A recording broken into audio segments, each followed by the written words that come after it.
L'Éternel a dit, je ne t'ai rien demandé, mais comme tu veux me bâtir une maison, moi aussi je vais te bâtir une maison. Amen. 1 Chronique, chapitre 29 ou 28, avant de mourir, et ça je le dis toujours, David a mis de côté parce qu'il était un homme de guerre qui avait versé du sang. Dieu a dit, bon, tu veux me bâtir une maison, mais ça sera ton fils Salomon qui va le faire.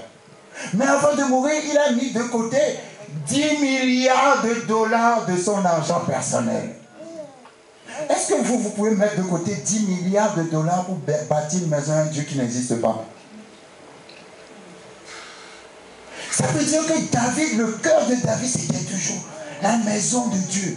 La maison de Dieu, la maison de Dieu. Et il n'arrêtait pas de donner. Je ne donnerai pas à mon Dieu un sacrifice qui ne me coûte rien. C'est quelqu'un qui donnait tout le temps à Dieu et quelqu'un qui avait toujours son cœur sur la maison de Dieu. Dieu a fait de lui un homme prospère au point qu'il a dit, c'est un homme selon mon cœur. Il a fait 16 guerres, il a gagné toutes les guerres. Amen. Ah, come on. Il n'a jamais perdu de guerre. David n'a jamais perdu une guerre. Il a gagné toutes les guerres. Et c'est pour ça, quand vous lisez 2 Samuel 7, il a dit, l'Éternel m'a délivré d'entre les mains de tous mes ennemis, je vais lui bâtir une maison. Il n'a jamais perdu de guerre. Jamais.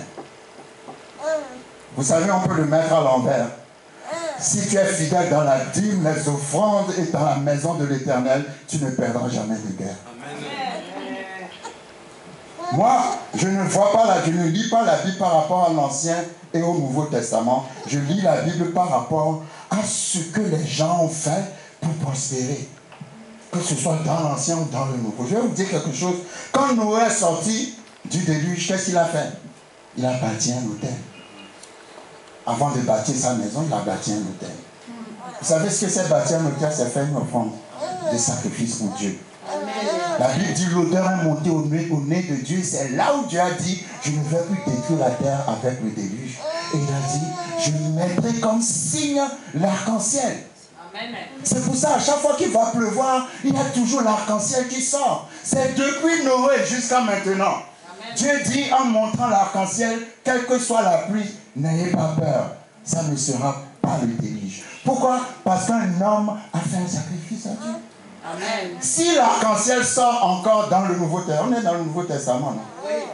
C'est que le Dieu de l'Ancien Testament est encore le même dans le Nouveau Testament, puisque l'arc-en-ciel a commencé dans l'Ancien. Pourquoi Dieu n'a pas enlevé l'arc-en-ciel quand on est rentré dans le Nouveau Testament? Ça veut dire qu'il aime toujours le principe de l'offrande et du sacrifice. On n'a pas besoin de vous enseigner ça, même en lisant la Bible, vous devez comprendre, bon, ok, voilà, c'est comme ça on doit faire alors. Amen. Alléluia. Amen. C'est puissant. Il faut qu'on change notre mentalité, sortir de cette mentalité de bâtir la maison de Dieu. Honore les vœux que tu fais à Dieu. Alléluia. Amen. Jacob a dit à Dieu, si tu me sors de ce problème, de mon état, je te donnerai la dîme et je te bâtirai une maison. Et vous savez quoi? Il a changé le nom de cet endroit. Cet endroit s'appelait Luz. Et lui, il a appelé Bethel, qui signifie la maison de l'Éternel. Il est parti chez Laban. Ça, je le dis toujours. Je l'ai peut-être déjà dit ici, merci. Mais je répète encore. Il est parti chez Laban après avoir fait son vœu. D'habitude, quand Dieu vient lui parler, Dieu lui dit toujours, je suis le Dieu d'Abraham et d'Isaac, ton père. Quand il est parti chez Laban, son oncle l'a tellement exploité, je lui dis toujours, il a diminué son salaire 10 fois. Est-ce que vous avez déjà travaillé dans une compagnie où on vous a diminué 10 fois et puis vous êtes toujours là-bas? Et un temps est arrivé, quand Jacob est parti voir là-bas pour dire, bon, écoute, maintenant dans le troupeau, quand les troupeaux feront des brebis rayées, les brebis rayées seront mon salaire et les autres seront pour toi. Et ils ont fait une alliance comme ça. Et qu'est-ce qui s'est passé? Quelque temps après, le troupeau a fait des brebis rayées. Jacob a pris les brebis rayées pour lui. Son oncle lui dira après, non, le mois prochain, ça ne sera pas les rayés qui seront pour toi, ça sera pour moi, ça sera les noirs qui seront pour toi. La Bible dit, le mois prochain, Dieu a fait que tout le troupeau n'a fait que des brebis noires. Après, il dit, ah non, hein, le mois prochain, ça ne sera plus les noirs pour toi, ça sera les rayés, et les noirs seront pour moi. Le mois après, tous les brebis ont fait les rayés. À chaque fois, quelle que soit la couleur des brebis qu'on doit donner à Jacob, eh bien, tout le troupeau faisait cette couleur des brebis. Et il a tellement prospéré qu'un jour, Dieu est venu lui dire, Dieu ne lui a pas dit, je suis le Dieu d'Abraham et d'Isaac, ton père. Il lui a dit, je suis le Dieu de Béthel. L'endroit où tu m'as promis la dîme et où tu m'as promis de me bâtir une maison. Maintenant, je te libère. Quand Jacob est sorti de chez son oncle, au lieu d'aller s'installer à Béthel, il est parti s'installer dans une autre ville qui s'appelle Sichem. Quand vous lisez Genèse 35, je crois, vous verrez que dans cette ville, c'est là où sa fille Dina a été violée par un prince. Et Jacob était tellement atteint de douleur. Et Dieu lui a dit, monte à Béthel. Pourquoi? Parce que toi-même, tu as dit à Dieu, si tu me bénis, j'irai à Béthel. Maintenant, Dieu t'a béni, tu vas t'installer à Sichem. Vous voyez, quand on n'est pas dans la volonté de Dieu, c'est là où on rencontre des malheurs et des problèmes. S'il avait été directement à Béthel, Dina n'aurait jamais connu cette histoire. Amen. Ah, je ne sais pas à qui je parle. Il y a quelqu'un qui a fait un vœu à Dieu, qui a oublié son vœu. Souviens-toi de ton vœu. Je répète encore, souviens-toi de ton vœu. Seigneur, si tu me donnes le visa pour aller en Europe, je ferai ceci. Maintenant, tu es venu en Europe, on t'a même donné la nationalité du pays. On ne te voit même plus à l'église. Amen. Il est parti à Sichem au lieu d'aller à Béthel. Alléluia. Amen. Monte à Béthel. Amen. Dieu est toujours fidèle quand tu lui parles de la dîme et quand tu lui parles des offrandes. Toujours fidèle. Mes jumelles que vous voyez, normalement, ne devraient pas être là. Parce que j'ai déjà partagé. Quand Florence était enceinte, il y avait un fluide autour des jumelles. Les deux devraient partir. Elle ne devrait pas les avoir, les deux jumelles. Alléluia. Amen. Mais on a bâti un hôtel pour Dieu. C'est pour ça que moi j'aime parler tout le temps des offrandes et de l'argent. Parce que je l'ai testé. Amen. Je veux vous amener dans un niveau supérieur. Amen. Et quand je le dis toujours, je ne le dis pas que pour que vous veniez me donner votre argent. Ce que je dis, expérimentez-le avec vos pasteurs. D'abord la dîme, c'est pour vos pasteurs et votre maison. Dans mon église, il y a beaucoup de gens à l'époque qui envoyaient toujours leur dîme à Kinshasa. Comment tu envoies la dîme à Kinshasa? Qui va payer le courant, le loyer de là où tu es nourri? Si tu veux envoyer ta dîme ailleurs, envoie une offrande, mais tu donnes ta dîme là où tu es nourri. Amen. La dîme est pour ton église. La dîme ne sort pas de là où tu es. Si quelqu'un vous dit envoyez-moi la dîme, à moins que tu n'aies pas d'église et que bon, mais c'est bon d'avoir une église aussi. Sinon la dîme c'est pour l'endroit où tu pries. Normalement. Amen. Hein? Amen. C'est là où tu reçois la parole que tu apportes l'argent. Si tu veux envoyer un ministère, tu envoies de l'offrande. Amen. Amen. Nous avons bâti un hôtel à Dieu et le fluide a disparu. Le médecin, je vous ai déjà dit, je n'ai jamais vu ce genre de fluide disparaître. Parce que quand tu bâtis un hôtel, Dieu fait toujours des choses qu'on n'a jamais vues.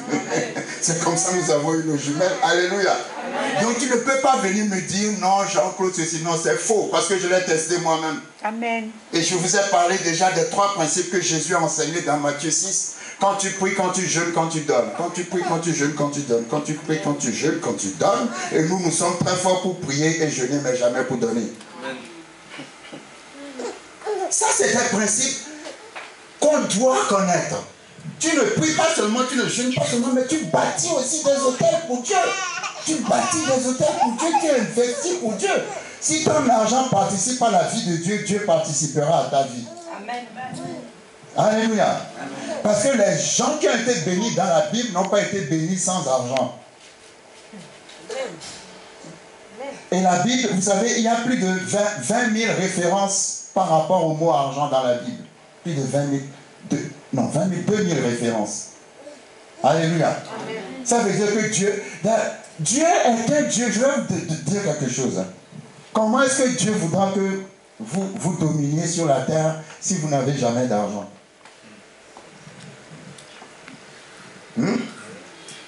Vous ne pouvez pas. Ce n'est pas possible. Pour dominer sur la terre, il faut avoir l'argent. La Bible dit, c'est la Bible qui dit, l'argent répond à tout. L'argent n'est pas tout, mais il répond à tout. Est-ce que vous me suivez? Et Dieu nous enseigne les moyens pour pouvoir en voir cet argent et prospérer. Il ne faut pas dire non, ils aiment l'argent. Ce n'est pas une question de ils aiment l'argent, c'est une question de il faut que l'église prospère. Est-ce que vous me suivez? C'est une question de il faut que l'église prospère. Dieu veut que tu prospères. Il y a un verset qui dit Dieu prend plaisir à la prospérité de ses enfants, pas à la pauvreté. La pauvreté est une malédiction. C'est pour ça que quand vous lisez Luc chapitre 4, qui est une reprise d'Ésaïe 61, qu'est-ce que Jésus a dit? L'Esprit de l'Éternel est sur moi pour annoncer une bonne nouvelle à qui? Maintenant, quelqu'un va dire pauvre spirituel ou ceci. Quand on dit pauvre, c'est pauvre. Alléluia. Amen. Spirituel, financier, tout. Pauvre, c'est pauvre. Est-ce que vous me suivez? Donc, Jésus ne peut pas venir nous sauver de la malédiction, de la pauvreté, puis nous-mêmes nous retournons encore dedans. Alléluia. Amen. Testez la parole. Testez la parole. Testez la parole. Pourquoi Dieu a dit à Abraham, donne Isaac?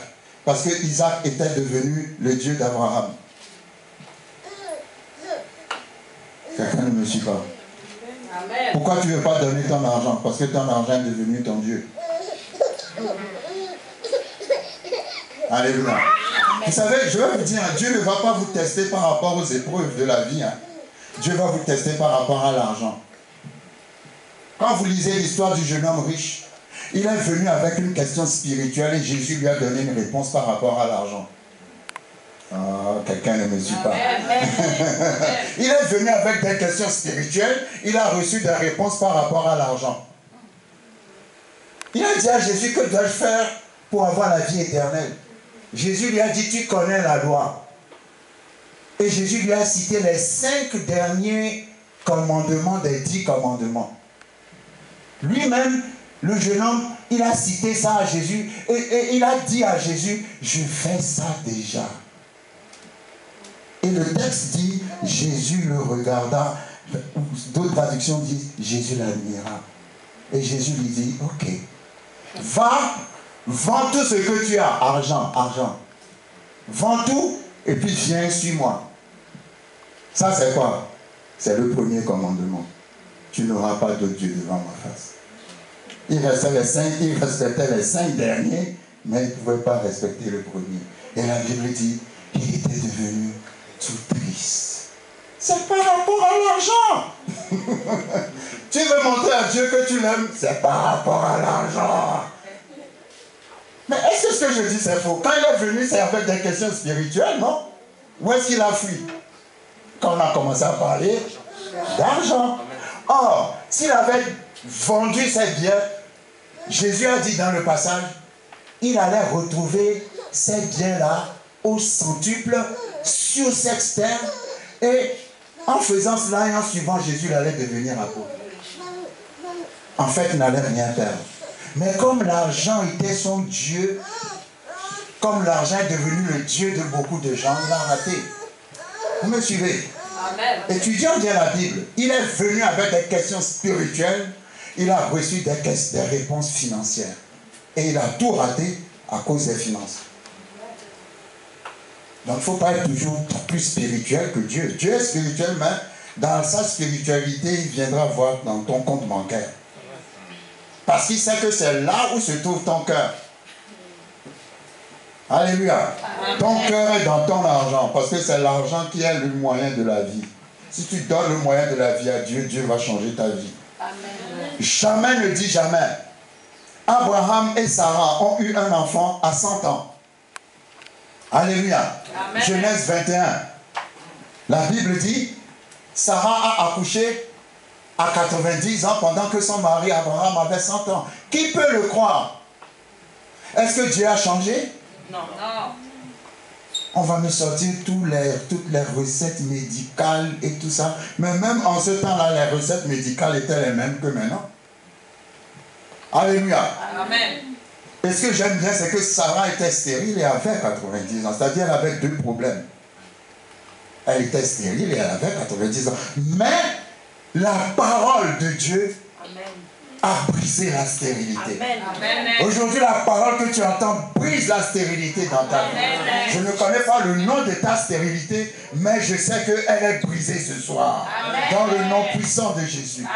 Dans 1 Samuel chapitre 1, il y a une femme qui s'appelait Anna, qui avait une rivale, Pénina, qui se moquait d'elle. La Bible dit pendant des années.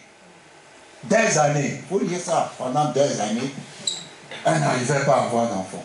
Jusqu'au jour où elle a compris qu'il faut emmener une semence pour avoir une récolte. Et elle a dit, Seigneur, si tu me donnes un fils, je vais te le redonner pour qu'il te serve. Alléluia. Amen. Et sur la base de cette semence, elle a eu son miracle. Amen. La Bible n'a plus parlé de plusieurs années. La Bible a parlé de la même année. Est-ce que vous me suivez? Amen. Ce sont des secrets. C'est-à-dire que comme elle a promis l'offrande de Samuel, de son fils, ça a accéléré la bénédiction. Amen. L'offrande accélère. Ça, ce sont des secrets que je vous apprends. Vous savez, on ne réussit pas par hasard. On réussit parce qu'on fait quelque chose. Amen. Est-ce que vous me suivez? Amen. Tous les gens qui ont réussi là, même les gens du monde qui ne connaissent pas Jésus, ils ont fait des sacrifices pour arriver là où ils sont. Amen. Il n'y a pas de percée sans sacrifice. Amen. Tu dois faire un sacrifice pour passer à une dimension supérieure. Tu ne peux pas avoir une vie tranquille, calme, les bras croisés et passer à une dimension supérieure. C'est faux. Amen. Que Dieu te bénisse. C'est faux. Amen. Il faut faire un sacrifice. Quand tu prends le risque, tu passes à une... Pierre a marché sur l'eau, oui ou non? Amen. Votre vie là n'est pas très sûre. Amen. Il a marché sur l'eau. Mais avant de marcher sur l'eau, il fallait qu'il prenne un risque pour sortir de la barque. Amen. Alléluia. S'il n'était pas sorti de la barque, il n'allait jamais expérimenter ce miracle. Toi aussi, tu n'as pas de miracle parce que tu ne sors pas de ta barque. Mais le jour où tu vas sortir de la barque, tu vas voir que tu vas rentrer dans une autre dimension. Les gens de foi, ce sont des gens de sacrifice. C'est pas, il n'y a rien, aucune ouverture ne vient sans sacrifice. Toute ouverture est liée à un sacrifice. Amen. Anna a dit, je vais te donner Samuel. Et Dieu a fait qu'elle est tombée enceinte. Après avoir donné Samuel, elle a eu encore 5 enfants. Et pourtant, elle avait passé des années sans avoir d'enfant. Sa stérilité a été brisée sur la base d'une offrande. Est-ce que quelqu'un me suit? Amen. Gédéon, Juge chapitre 6, la Bible dit, c'est un poltron, un peureux. Quand les gens venaient attaquer Israël, lui se cachait. Est-ce que vous me suivez? Jusqu'au jour où l'ange de l'Éternel est venu vers Gédéon et l'a appelé vaillant héros. Dieu appelle les choses qui ne sont pas comme si elles étaient. C'était un peureux, mais Dieu ne l'a pas appelé peureux. Dieu a appelé le peureux vaillant héros. Amen. Amen. C'est toi qui vas délivrer Israël. Gédéon ne croyait pas. Mais l'ange de Dieu l'a convaincu. Et avant que l'ange quitte Gédéon, l'ange n'a pas demandé d'offrande à Gédéon. C'est Gédéon qui a dit à l'ange, attends, je vais te donner une offrande. Suivez-moi. Ne me suivez pas bien. Je parle des secrets de la prospérité. L'ange partait parce que l'ange est venu faire sa mission. Gédéon dit, tu ne pars pas, attends-moi. Je ne vais pas te laisser partir sans te donner une offrande. Il est parti préparer, je ne sais pas, du fumbo, du pondou. Je sais comment les plats gabonais, comment on les appelle. Ou bien à Koumen, ou bien je ne sais pas quoi. Alléluia. Et il a apporté à l'ange. La Bible dit, l'ange a touché la soupe là avec le bout de son bâton et puis paf, ça s'est évaporé. Alléluia. Amen. Et l'ange maintenant lui a dit, je m'appelle Jéhovah Shalom. L'ange n'allait jamais lui donner la dimension de Jéhovah Shalom s'il n'avait pas fait de sacrifice. Amen. Ah, vous ne me comprenez pas. Et pourtant l'ange ne lui a rien demandé. Mais lui, il a compris le principe spirituel. que quand on a une rencontre surnaturelle, on doit faire un sacrifice. Amen. Amen. Come on. Après le sacrifice, il est passé à une autre révélation. L'ange lui a dit, je suis Jéhovah Shalom. C'est-à-dire, je te donne la paix. Amen. Que la paix vienne dans ton cœur, dans tout ce que tu fais. Il n'y aura pas de peur dans ta vie.